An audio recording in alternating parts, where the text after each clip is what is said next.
picture of. But that is the newest one in around the Canebrake area. So I think it's called the Links at Canebrake. So it's right there on Lindsay Lane. So it's less than a mile from our church. So I chose that because that's in our area, right down the road. Right down the road. And so this neighborhood is in our area. So you got that stretch of houses, and then on the far right top there, you got some stretch of houses. And so go to the next one for me. Now, can y'all see those yellow dots? Okay, that's different, okay? The yellow dots, I hope that this is just more sobering to see it than it is to hear it. But in your neighborhood, in this neighborhood that's less than a mile, the average statistic is that 1 in 3 households has at least one person in that household with disabilities. 1 in 3.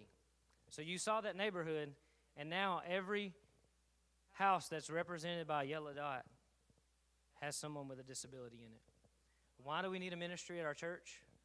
Because that many houses have at least one person with disability, and how many people with disabilities are sitting in our church? How many people are sitting in our pews? And so that's why we're here today. That's why the Lord has called us to talk about and to start Gatekeeper Disability Ministry. So what we got next? All right, so here is the agenda. There's some quick things that we're going to talk about. What is Gatekeeper Ministry? What does this workshop have to do with the children's ministry? How can you help? We're going to talk about person-first language. How do we respond to problem behavior? How can we remove barriers in the church? Multisensory learning. Does fair look the same for everyone? What does the Gatekeeper Ministry look like inside the church? And then we're going to talk about confidentiality, personal space, and then we'll allow you to ask some questions. So we will buzz right through those things. So the first is, what is Gatekeeper Ministry? This is our vision statement. This comes from our hearts, and really the Lord just used this in my heart, and Rebecca and I both kind of came together and came up with this vision statement. And at the end of this today, you'll see some statements too that really capture the heart of what Gatekeeper Disability Ministry is. But it's a ministry of First Baptist Tanner. Here we know that Jesus gave the church the keys to the kingdom in Matthew 16:19. And with those keys, it is our duty to provide a place where everyone has the opportunity to meet Jesus and serve him. Our goal is to connect and serve the disability community by cultivating an inclusive environment where people of all abilities are welcome and cherished within the walls of First Baptist Tanner.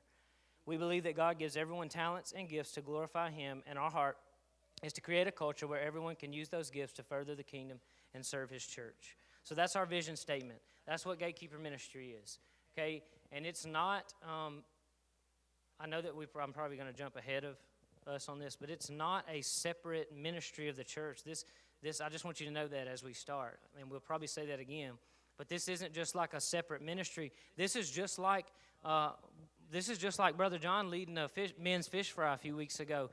He's got the men's ministry, but the men's ministry is not a separate ministry of the church. It's part of the church. It's the men of the church. And that's what Gatekeeper is. It's not a separate where we separate and we got people with disabilities over here and we got people, the other people in the church over here. That's not where we're at. Gatekeeper Disability Ministry is just an extension of the church. Just like the children's ministry, the youth ministry, women's ministry, men's ministry, all the other ministries we do. So it's not something separate. It's in the fabric of the church. So, yep. All right, can we go to the next slide? Okay, so a lot of y'all are wondering, like, what does the Gatekeeper Ministry have to do with the children's ministry? Well, just like Jacob said, that it is inside of everything that we do here at the church. So when we work with the children, you will also be working with children who have special needs. And we want to learn how to minister to those children, accept those children, and include those children. Just like Jacob said earlier as well, like they're going to be inside. We're not going to have a separate classroom for those who have special needs or a disability. They're going to be inside our Sunday school classes. We also want to integrate a peer helper program. And a lot of you, if you have kids in a public school, you will know that they have a peer helper program inside their school. Peer helpers are where we partner up kids that are typical with kids who have a disability to help be a positive influence on them, guide them, and steer them in the right direction, like throughout the lessons in the class. You can go to the next one. I also want to add to that what you're talking about. Okay, can y'all hear me now? Yep. Okay. I want to add to what Ashley was saying about the peer helper. I think the beautiful thing that happens when we include people, like I feel like Rosa May kind of takes Sai around and her little bossy self. She mamas everybody. But I think what's great is that when we include people with disabilities, that just kind of naturally happens. So sometimes it's not even that we need like, oh, he has to be assigned to this person and this is his buddy and he only hangs out with this person. But it's just when our children are raised around other people that are different than them, then that naturally happens. Mm-hmm.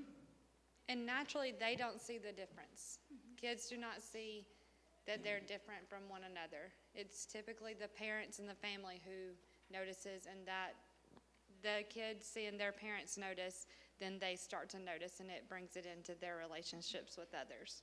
I was around one of my friends the other day that has a daughter with Down syndrome, and her cousin was standing around, and Kelly said, she was talking to me, but she said something about Coraline having Down syndrome, and her cousin says, what? My cousin has Down syndrome, what is that?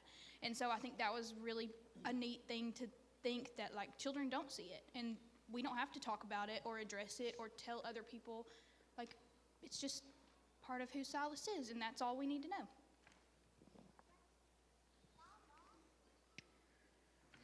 Yeah, thanks. So how can you help? So first, we need volunteers. We need more volunteers. So that's why I'm glad all of y'all are here, men and women. We need more volunteers to help us, and we also need volunteers to be a buddy in the sanctuary, like during the church service, if that ever comes to be. A buddy would be you sit beside someone that has a disability. You help them, you be a friend with them throughout the church service so that they're not sitting by themselves. You need to be willing to be open with everyone. They're not like, you need to learn, hold on. You need to, sorry, I don't like talking in front of people if y'all can't tell. I'm fine with kids all day long, but adults, no. You will have something in common with everyone you meet. You just have to be willing to open up to find that thing that you have in common. So when you meet someone with a disability or when we bring them into the church, talk to them, get to know them, and build upon that. That way you have a true relationship with them. Let me use an example that we heard last week or a couple weeks ago. One of the guys that spoke there said that he was at a church in Wisconsin, and on the part of being that you have something in common, he talked about being at a church in Wisconsin, and there was a group home of guys that wanted to come to church. And so this guy who had a heart for those with disabilities wrote out an announcement for his pastor to announce at the announcement time. And so he wrote that out, and he said, you know, there's a group home down the road, that there's some guys at a group home with disabilities that want to come to our church, and we need some men to volunteer to go pick them up and stuff. And he said, if you would, just like we do, just meet right down front real quick. You know how many people came down front? 0. So the guy that wrote the announcement went that week to the group home, hung out with those guys, came back the next week and wrote the announcement in a different way. So the pastor stood up and he read the announcement. He said, hey guys, if any of you like Green Bay Packers football, grilling out, watching the football game, eating wings and pizza and chips and dip, we got a great ministry opportunity for you. Meet down front. He had 56 guys come down front because that's what they had in common. And he used that because those guys love football just like every other guy loves football mostly. And so he used that, and that's what we need to do, as Ashley said, is identify things that we have in common. And I know the big statement is more alike than different. And so we have a lot of things in common.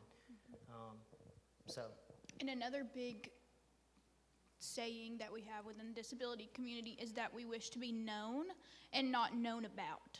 So it's different when you just talk about that person or you say hi to them, but everyone just desires to just be known and have a friend.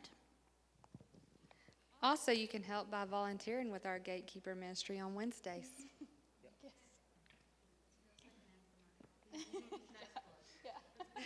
was just going to throw that in there. Yeah, we do need some help with that. Yes, we do. All right, you can go to the next one. All right, no, keep it right there. Sorry, I didn't know you read my mind.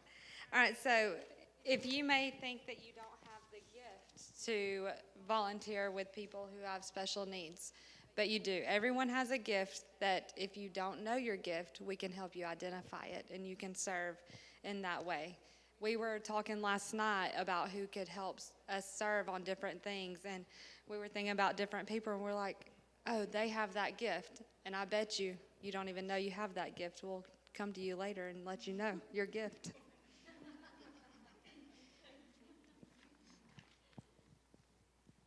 All right, you can go to the next one. Person first language. This is going to come from my school days when I was in college. A lot of people don't want to be known with their handicap first. They don't want to be known as that autistic boy or that Down syndrome child. They don't want to be known as that wheelchair child, that blind child.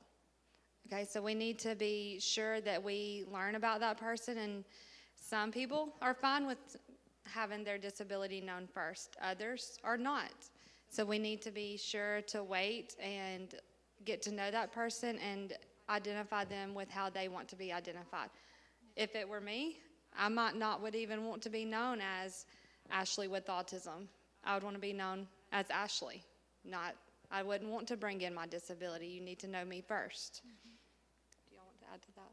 I think in the Down syndrome community across the board, everyone will agree you are Silas. He's a child with Down syndrome. So you don't say he's a Down syndrome kid. You don't say he's a DS kid. We don't talk about it anyways. But if you were to say Silas has Down syndrome, he has it. He is not Down syndrome. It's just a part of him. It is not who he is. It's almost like the disability doesn't own them. They own the disability. That's right. And that you'll see the last part on that slide is it's a person-to-person reference, and as they both mentioned, like Ashley, I know that like you said, a Down syndrome community across the board, but there are other disability communities. There are a couple of different sects in the autism community that some prefer to be labeled as autistic, and some want to say that they have autism, and so. It's a person-to-person reference, and really in the whole ministry and everything that we're doing is about having relationships with people. And so once you get to know these people, you know how to refer to them. And so it's a person-to-person reference on how they would like to be identified. Yeah. Most of them just want to be identified as who they are, what their name is. Just like I'm Jacob, that's me. Yeah. So.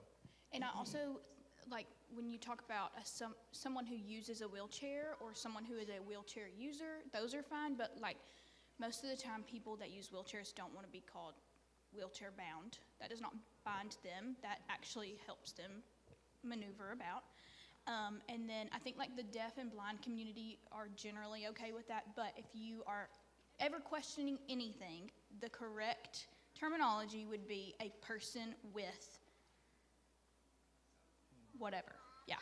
So don't label them as a blind person or even may a be okay with handicapped that, person. But yes, and handicap is not and like even, I didn't know this until our, training thing that we went to, but even like handicap accessible or wheelchair accessible, it's just accessible. You don't have to add it can just be accessible. Yeah. All right, you can go to the next slide. You didn't beat me there. So how do we respond to problem behaviors? Behavior is my true like passion. I love working with children with behaviors because behavior is communication. They're not just bad. Like kids who are blurting out, won't sit down, not listening, they're not just bad. They're communicating a need to you. You're right, Richard. So when you have that child, you just need to sit back and think, what are they doing? Are you giving them attention for them blurting out, for them getting up? Are they getting attention? Because most of the time, their behavior is because they have gotten the attention they wanted, so you are reinforcing that behavior. What we need to do is find positives about that child. Whether you have to find that they were quiet for 2 seconds or breathing correctly. Find something positive about that child. And what you'll see is you'll notice that those problem behaviors, they'll diminish. And you'll start seeing a more positive behavior from them. So just keep that in mind, especially kids aren't made like they were even when I was in school. They don't sit down and they're not still. As you see, I'm moving right now. I'm trying not to get up and walk around. We're just not made the same anymore. So we need to keep that in mind and think, even if we have fidgets, we have plenty of fidgets at our church right now that we can give the kids. And if a kid who doesn't need a fidget wants a fidget, let them. The only thing it could hurt is them paying attention even more. And that is and that's something that I want us to know as we talk about disability. Disability is across the board, whether it be intellectual disabilities, physical disabilities. That's what this ministry is. This emotional disabilities, anything, and that's what I want y'all to hear this as we talk about problem behaviors. Is that ADD and ADHD are considered a disability by the American Disabilities Act? Okay, it is a disability. When a child has ADHD, they physically cannot sit still. They cannot get it. Their brain does not say sit still. This comes from a 30-year-old. She just turned 30, and I hadn't caught up with her yet. 30-year-old and a 29-year-old who both have ADD. As I'm bouncing my legs and she's spinning around, there's something in our brains that says you can't sit still. And it made sense. I just got diagnosed with ADD very recently. And so it just made sense to me. I told Rebecca the other day, I said, just hit me. I had the same teacher in the 1st and 5th grade, and then I have another teacher, Miss Amy Bates, who's my 4th grade teacher. And anytime they see me, they love on me. They told me they would have took me home with them. I was one of their favorite students. All y'all teachers say that. But anyway, but the one thing that they always tell people, and I know Miss Shores has told Rebecca this in Walmart before, but they'll always say, man, he couldn't sit still when he was in my class. He always stood up and had one leg on the desk, and it hit me like 2 weeks ago, and I got diagnosed like a few months ago with ADD, and it just hit me like 2 weeks ago that wait a minute, I couldn't sit still. I didn't remember that. But sometimes a child with that cannot physically sit still. So it is figuring out, again, person to person, how can we address this behavior in a way that is constructive and not destructive. And I think we'll talk about this later, but I just want to briefly say this. Like, a child, just because you know Silas does not mean you know Down syndrome. So because we discipline him this way or he likes this does not mean that every child with Down syndrome is going to be just like Silas. That does not mean that, like we will tell Silas no and all these things, but the best thing that works for him is to redirect him. So, okay, we're not going to do this, but we're going to go over here and do this. Not just tell him no. He's just going to go right back to it. But that doesn't mean that somebody else with Down syndrome you would discipline the exact same way, or that they all like this, or that I've heard someone say they just don't know when they're full. Well, that's not true. Silas knows when he's full. He signs all done and he gets down. Some kids don't, but that doesn't mean, a child that doesn't have Down syndrome might not know that they're full, and they might have a bottomless pit, too. But the best thing to do is to ask their parent, hey, how do you handle this situation? Silas is doing this. What's the best way that you handle this at home? Instead of saying, every child with Down syndrome does this, so that we need to do this. That just you're just labeling them again. Everyone's different. Every kid's different, with or without a disability. You need to know how they handle a certain behavior at home. And that's the best way to do that, is to ask their parents and not just assume. And with that, please do not say, little Johnny was bad today, because I can promise you, those kids who have behaviors, their parents know. They probably get told 5 days a week, Monday through Friday, that their child's bad. They don't need it to come from church too. They at least need to be in church and the parents feel like they can breathe and enjoy service while we have their kids in the back. And that's one of the biggest things. You can go to the next one, Russell, because I know that that's what she was just hitting on. But that's one of the biggest things that I've heard from families. And it's really, I shared in that sermon that I preached, the statistic is that families with a child with autism are 85% less likely to come to church. And that is the biggest community that we lack in the church that we do. And I've talked to many families with children with autism, and they say, I can't trust that they're back there not being bad or not having a meltdown or not struggling with the things they struggle with. I just can't trust it, and I can't relax in worship. And so I told a guy that I had met, actually he was our Cook's Pest Control guy, gave us a quote, and then somehow the Lord just opened that door and started talking about his son with autism. And I said, man, that's our heart for this ministry of this church, is that you can go sit down and you don't even have to think about your son, because we got it, because we have a heart for this, and it's part of the church, because we want you to be able to worship too. And remember that if we're turning away a family, I've heard churches turn away families because of their child, and if we're turning away a family, we're not just turning away a child, we're turning away at least 2 parents, a mom and a dad, probably their grandparents, and probably some siblings too, away from the gospel, away from hearing the word preached, away from being able to worship. When we turn away a child, we're turning away more than just one person from our church. And so remember that. And if we are turning away a person or a child, are we really doing what God has called us to do? Also, if you need to talk to a parent about a behavior, please mention some of the positives about that child first. That will help the parents open up to you more and be more understanding.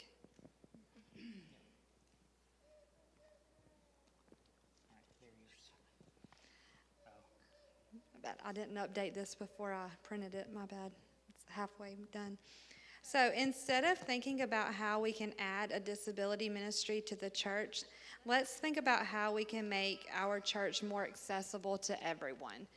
So that would be removing our barriers. Let's sit back and think about what could be a barrier from someone with a disability being able to either physically come into our church, or even like the materials that we use. What would be barriers? Just keep that in mind when we are doing lessons or anything like that.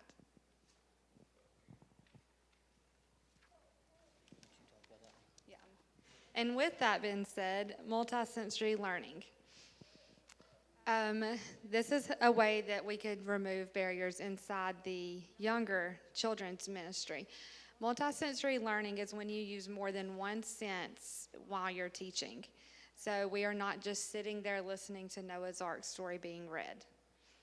We are doing activities, we're role-playing, we're singing, we're acting out, we're creating crafts. We're doing more than just sitting there listening to the story. Because I can promise you, as a child with ADD before I was medicated, I cannot remember my younger years' Bible stories. And so when we're sitting there in Sunday school with the youth and Miss Becky's asking why the Jericho walls fell down, I'm like, I don't know, what walls? I mean, and I've been in church since I was born. I've been going every Sunday school since I was born. But we literally just sat there and listened to stories being read. So guess what? I don't remember them.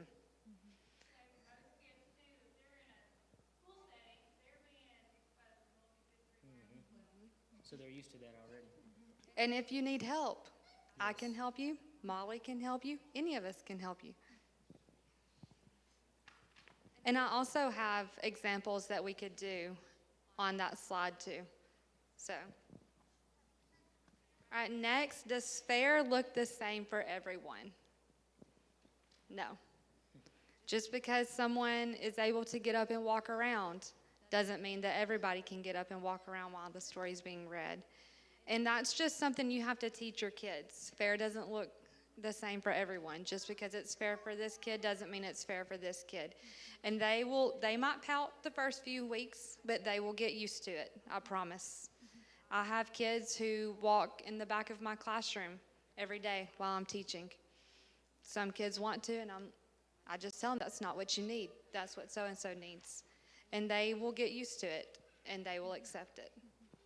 And also on that same note, I think it's good to assume competence for everyone. So Silas wants to get up and walk around, but he does not need to get up and walk around. He needs to be redirected.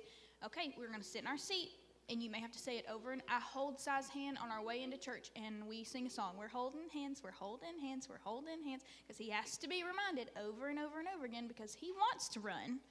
That doesn't mean I want him to do that. And so sometimes we just have to continue to redirect that behavior. And I think that, again, goes back to you just have to know each individual child and each individual need.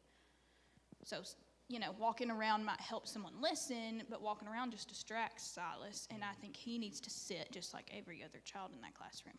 And he is competent. Silas understands a lot more than a lot of you realize.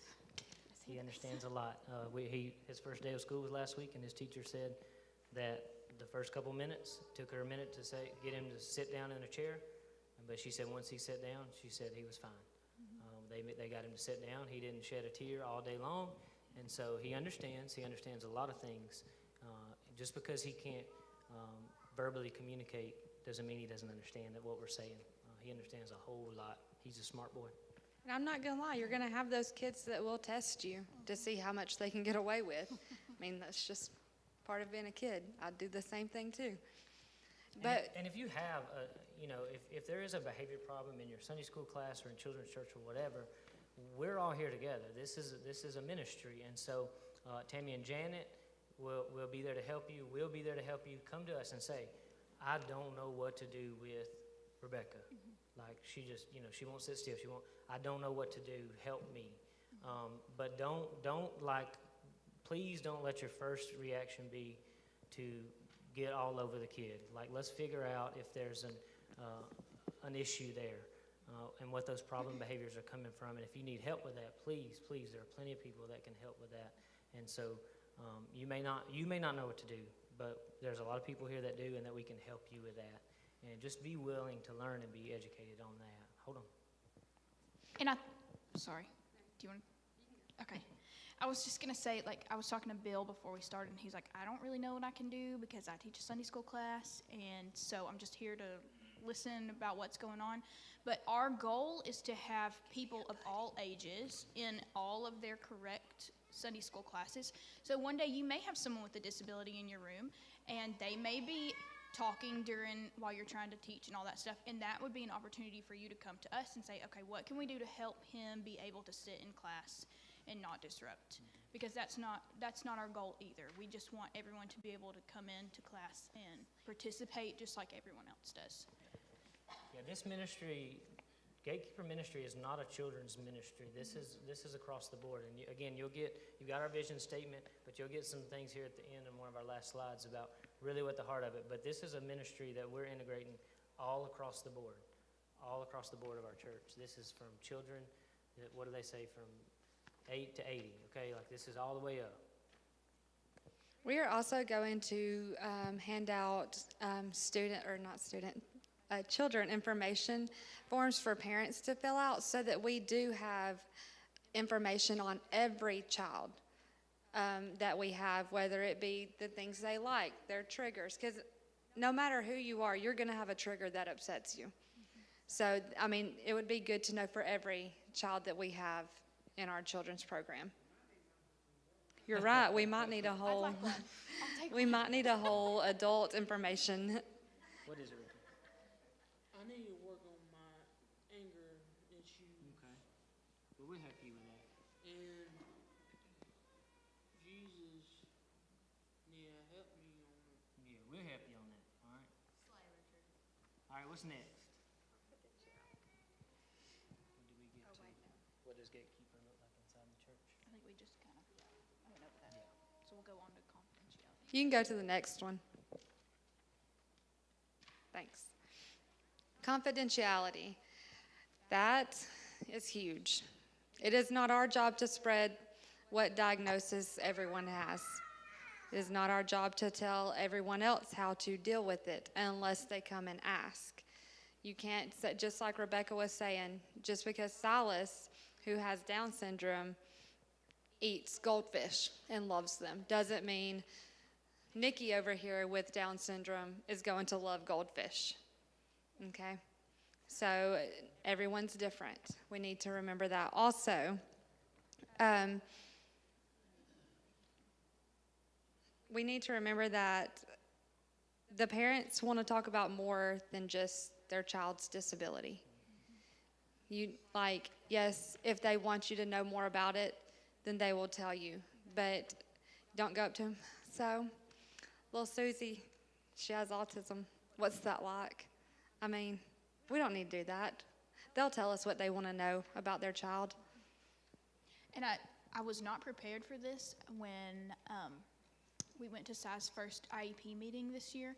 I was going in guns a-blazing. This is what we're going to do. And we sat down and she said, tell me 3 positive things about Silas.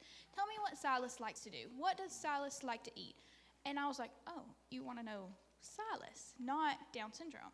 And I think that's a super important thing, that we can learn a lot about somebody just by asking them who they are and what they like and what they dislike. You don't have to know every detail about their disability. And also, Silas has a medical disability that I don't talk about a lot, and there's a reason for that, because it's a private thing that only concerns Silas and only concerns the people that I tell and the people that I allow to change his diapers, because I don't want everyone to see that Silas looks different. And it's important to me that it's not talked about between teachers or something that his peers will know one day. That's something that one day Silas can tell you if he would like to, but it's not our jobs to go around and talk about other people's medical, any kind of disability that they have. We need to be mindful of that, okay, yeah, Silas is just a child, and that's okay. He's still in diapers right now, but one day he's going to know that everybody knows about those medical things. And I would appreciate people not talking about, okay, this is Silas, and he has this, and he has that, if you don't need to know about it. Yeah, that goes on, yeah. Yes, And confidentiality does go, there's a fine line there of being against the law, but yeah. And that's the thing too, on that note, that there are people who have invisible disabilities. There are disabilities that you can't see, and so they may not want everybody to know. Maybe a couple people know what that is. If Silas didn't have Down syndrome, you wouldn't know that he had a disability. He has a medical disability, but you wouldn't know that. And so there are invisible disabilities, and so if those people want that confidential, it needs to stay confidential, because then nobody will ever know. They may have things that they don't want people to know, and nobody will know as long as nobody tells them. And so. And with that, the people that I want to know about Silas and how to take care of him know already, and so they don't need to be told.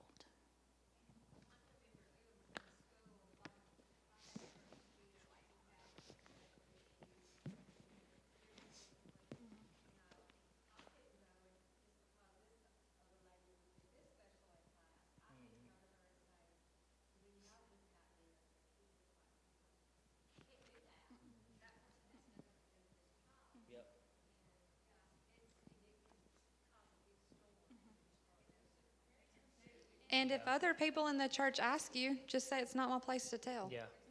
It's not my I think it would be business safe to tell. to assume that the people that need to know. I think it would just be safe to assume any of that on that kind of thing. So that's big in confidentiality. That's right.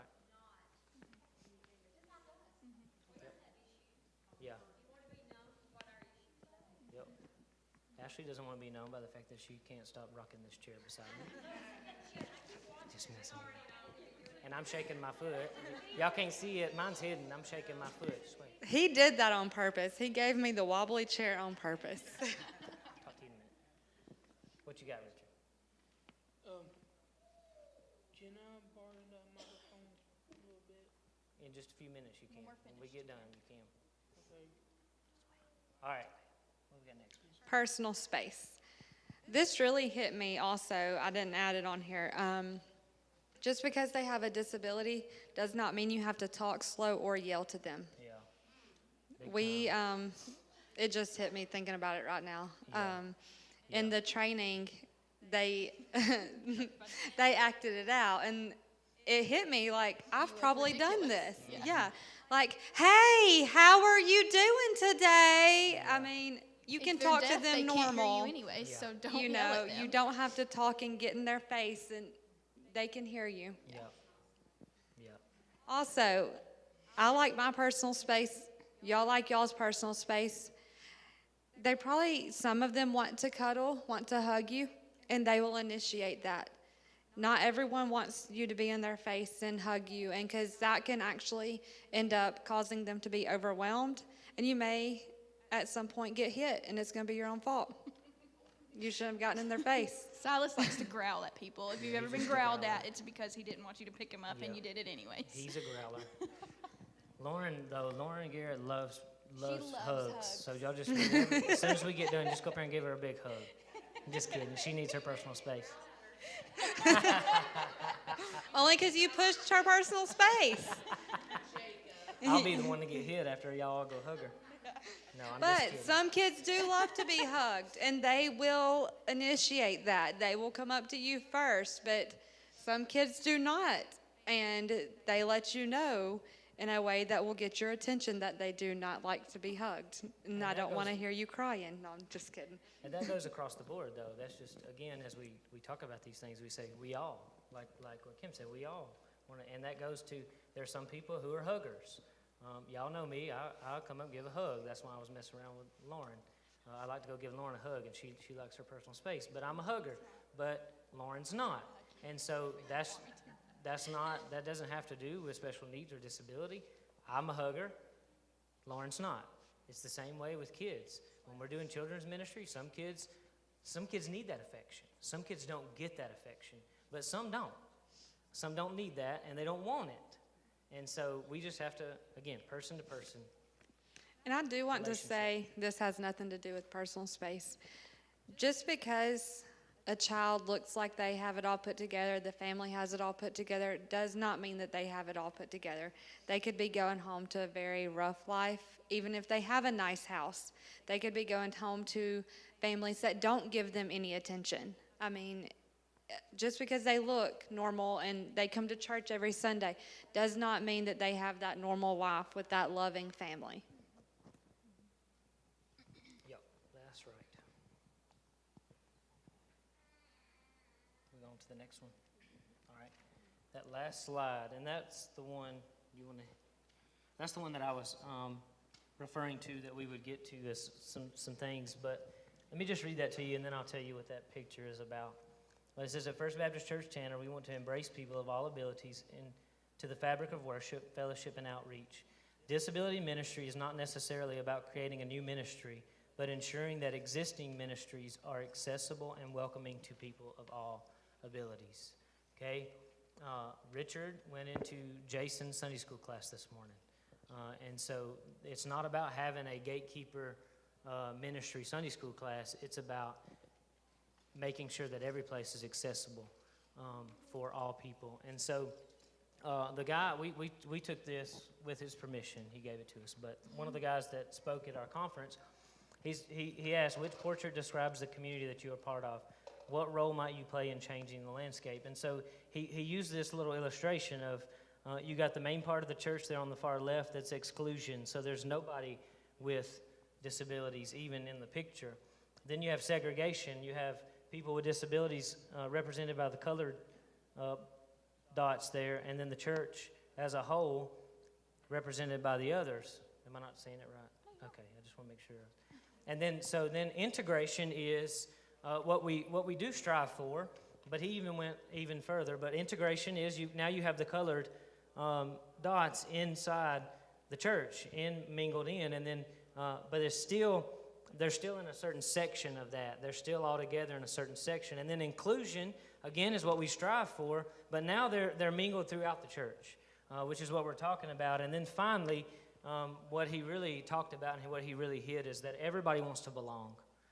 You want to belong, I want to belong, everybody wants to belong. And belonging looks like you can't tell the difference. They're all colored. They all look the same. And so everybody wants to belong. And so that's the key. And let me share this that goes with that real quick.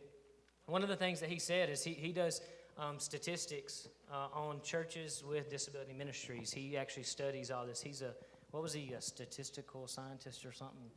One of them nerd guys, but I appreciate him because he's given me some stuff to give to you. And so, but one of the things he said is they interviewed parents of children with disabilities, and they asked them, and so they asked them all these questions, and then they came up with a list of this is what parents want in a church for their child. This is what they look for in a church. These are the things. They want to be present. They want to be invited. They want to be welcomed. They want to be known. They want to be accepted.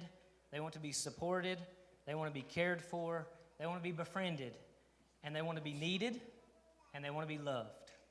And so those are the things, that's the main things that they saw across the board with families with special needs, is that they want to be all of those things. They want to be welcomed and invited and present and needed and loved and cared for just like you and I do. If nobody sat and talked to you and made you sit in the back of the church by yourself, would you come back next week? What if you came in and I said, hey, here's an iPad. We just sit back here in that corner right there. If you'll just sit back there and you can play on this iPad, you can do what you want. Would you come back to church next week? Why not? That's boring. Okay, it's boring. Why else? Because you're not belonging. Because you don't feel like you're a part, because nobody sits beside you, nobody befriends you. But yet we do that with children with special needs and adults with special needs. We do that. We seclude them and we separate them, and they got to sit in this part of the church. And so everybody wants to belong, and that's really the key of it, is belonging. Do y'all have anything else before we get to? What you got, Richard? You want your microphone? We're almost done. Even with belonging, that doesn't mean them just being in your class. Give them jobs. They deserve to have jobs just like we have jobs. It might actually help us out with the job load. And that's the key. And that's the key. And that's our heart. And that it's captured there is ensuring that existing ministries are accessible. What if we have somebody here with a disability that loves to sing? Don't we want them on the praise team? Because that's the gift God's given them. That's the spiritual gift God has given them. What if they want to serve in certain areas of the church? Then we need to have all those areas of the church accessible so that everybody can serve according to their gifts and talents just like we do. And so if we have people with disabilities serving the church in all areas, that's true belonging and true inclusion. What'd you have? One thing that they talked about in that training was when you're talking to families that have children or they're caregivers of someone with a disability, a main thing to ask them is, how can we make Sunday mornings the best day of the week? They are rushing to appointments and therapies and school and jobs just like everybody else, but they have an added stress that they probably have of extra appointments, extra therapies, and so they are just tired. And sometimes they're late for church because they had to, Jacob and I have to do a medical procedure on Silas every single morning. And sometimes, especially Sunday mornings, that's when it messes up. The devil is like, let me show you a storm, and that's what we get. So we just have to be we have to be gracious, and we have to take the time to, not make comments like, just get here when you can. That might be really hurtful to somebody who literally was up at 6 a.m. trying to make sure we got here when we could. And that's for anybody. That's for any mama. And I saw Molly raise her hand back there. It's hard on Sunday mornings. And we can just be welcoming and just let them get here when they can, and you just welcome them with open arms, and you make sure that you're making Sunday the easiest day for them because you know their child and you know their family and you've asked them. And we're not assuming that we know what we're talking about. Yeah. Amy, you had something?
Yeah, it's all about building relationships with those families and asking those things, and it is daunting, and I know that it is.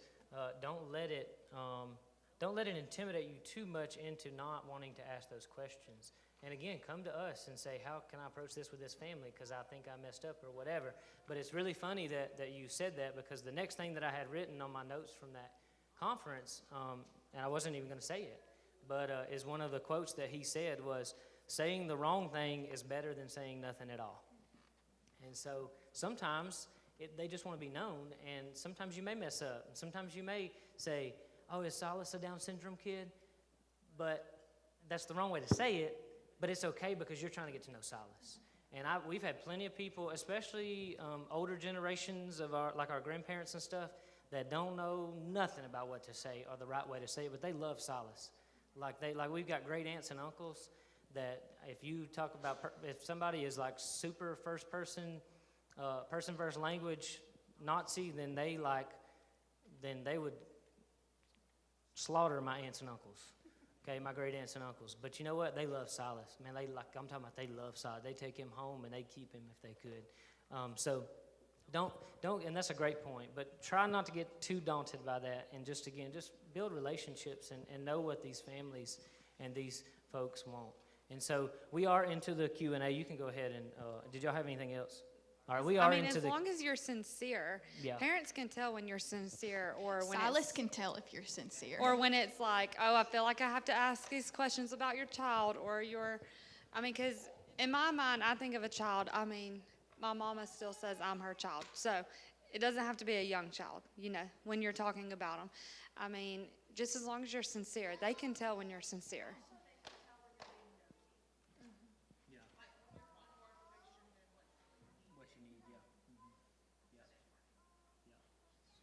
We are in the Q&A. Miss Sandra had a question.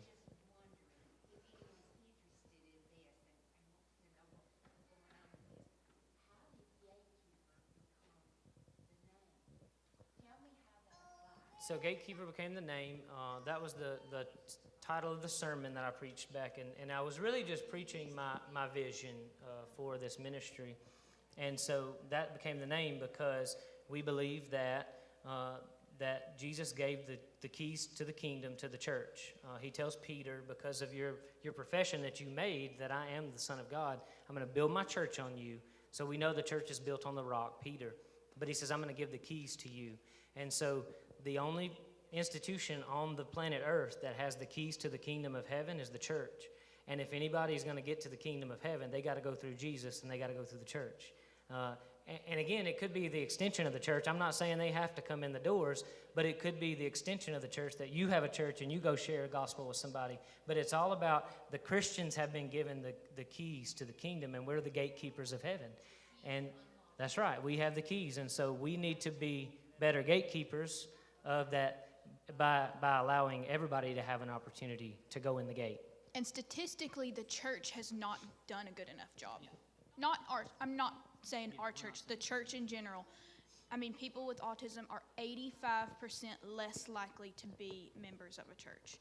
And that's because we have not made it accessible to them. We are not welcoming them. And so that's our goal, is to just be better gatekeepers. And so that's where our name came from. And so on that, like that 85 number too, 85% of churches don't have any level of special needs program. So that's why we feel like it's needed. Not that we're saying our church is not good. It's just we feel like that as a church as a whole, the universal church needs to be better gatekeepers. So that's where where the name came from. Any other questions, comments, concerns? I'll get to you. Mm-hmm. Yeah.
Yeah, and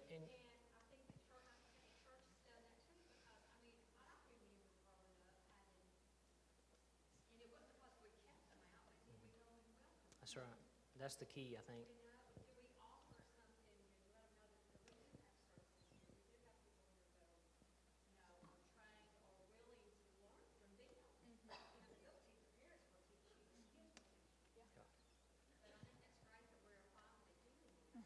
Yeah.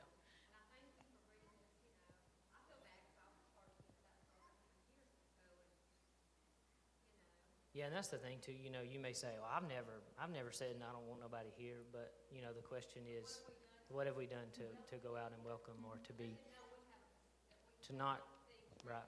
That's right. To create that inclusive environment. So, yeah, that's a very, very good point. I have a nephew that you all have met that comes and he's the elf at Christmas with Santa Claus. He's 40 years old. He works in a grocery store. He's grown up in the community. My sister started a preschool to get him involved with normal children and interact, so that all through his growing up, he was included and he was a part. And the biggest part is, there's adults sitting in this room that have problems. There's nobody that doesn't want inclusion or to be a part. And another thing is, you're not going to realize how normal Clay is until you know Clay. And then you know that Clay is more normal than people give him credit for. Now, he may still like, what's her name, Britney, whatever, and think he's going to marry Britney Spears or whatever. And he might have milk mouth everybody on the posters in his bedroom, but he's more normal than what people give credit. And people often label children with learning disabilities of some sort as being different. Well, let me tell you something. Every one of us fill out a form, and we all have issues. So when you start treating people as if they're normal and let their normalcy speak for them, then you get some other people. I was gonna say, I don't know what that normal word means. I don't know what I don't normal like that is. word. That's right. If you know Jesus, you'll know him. That's right. That's right.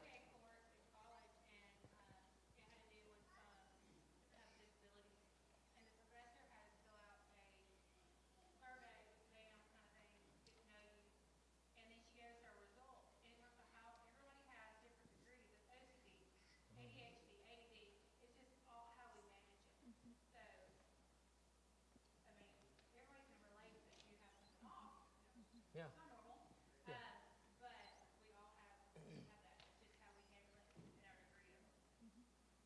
Yeah, that's it.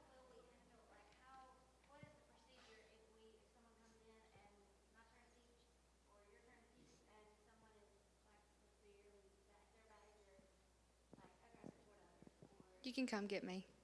Yeah, That's Ashley's. yeah, but we'll start with, yes. Yes, we'll have other people. Go to, if it's children's ministry related, go to Tammy and Janet, and they'll get who it needs to be. If it's adult related, come to me or Rebecca. You can go to Tammy and Janet on that too. But if it's that way, we will handle it. I promise. We will. And hopefully, like our goal, like naturally, Silas has people that understand him and know how to handle him, and he has friends at church that naturally, organically, are his friends and help those behaviors.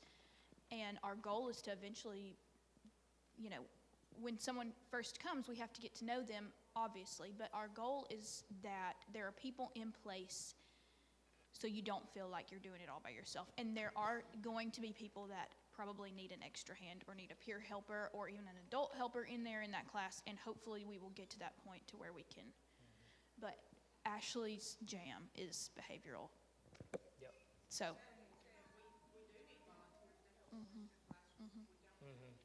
Yeah. Yep. Yep. Yeah. Right. Yeah. Yeah. Yeah. Yeah. And like eventually maybe like someone, like when we get to that part, well, prior to, because we don't want to be training or talking about what to do in those situations while we're dealing with it.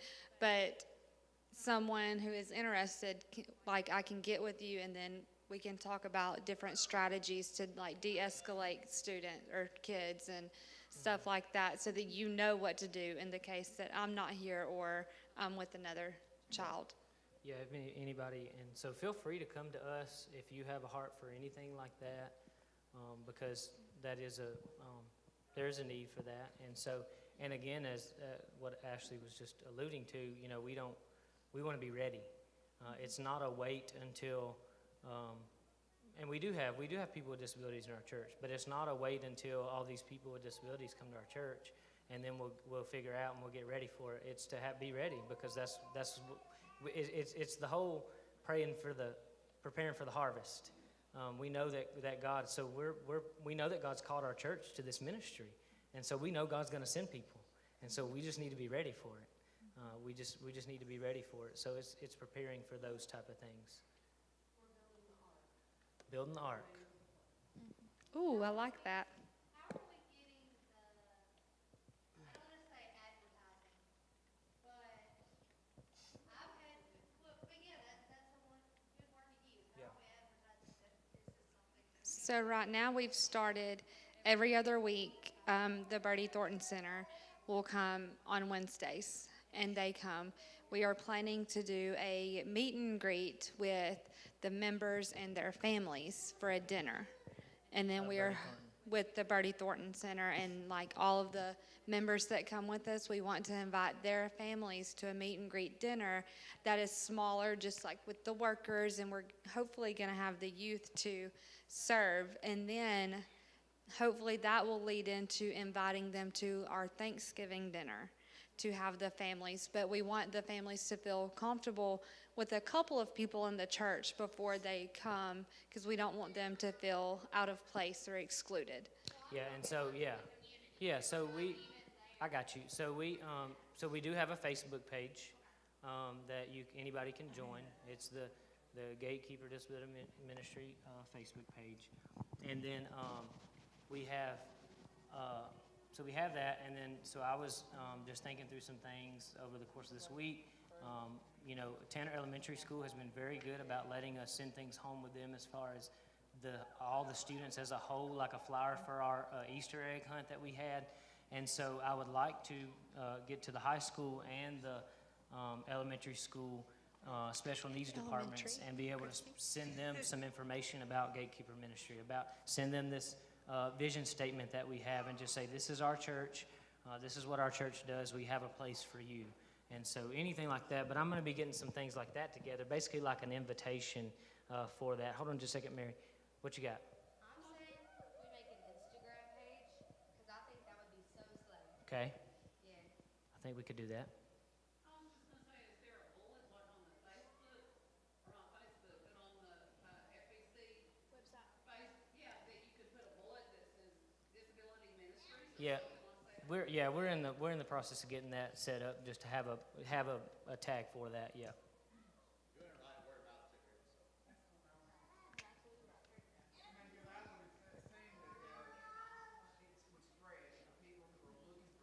That's right.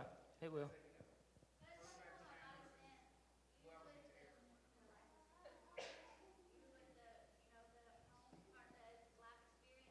Mm-hmm. That's right. He had it all set up.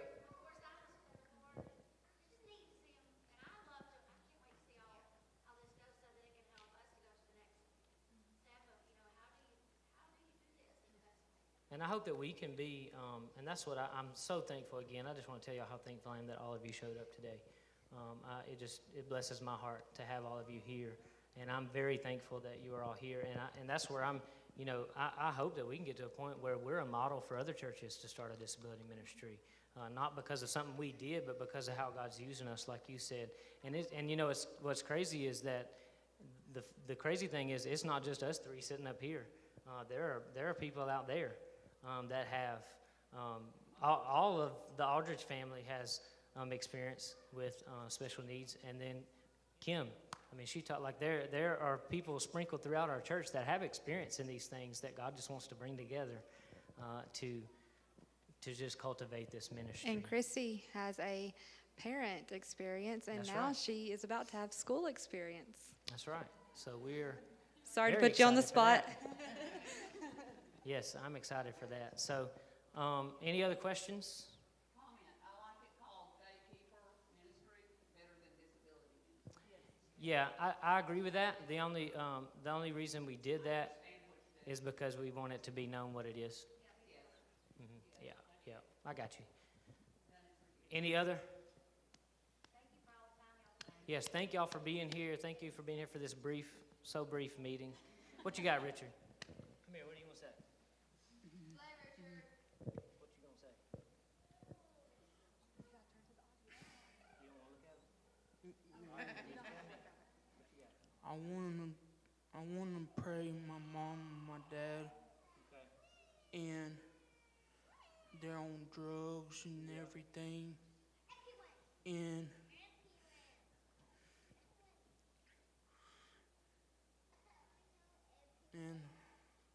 We'll pray for that.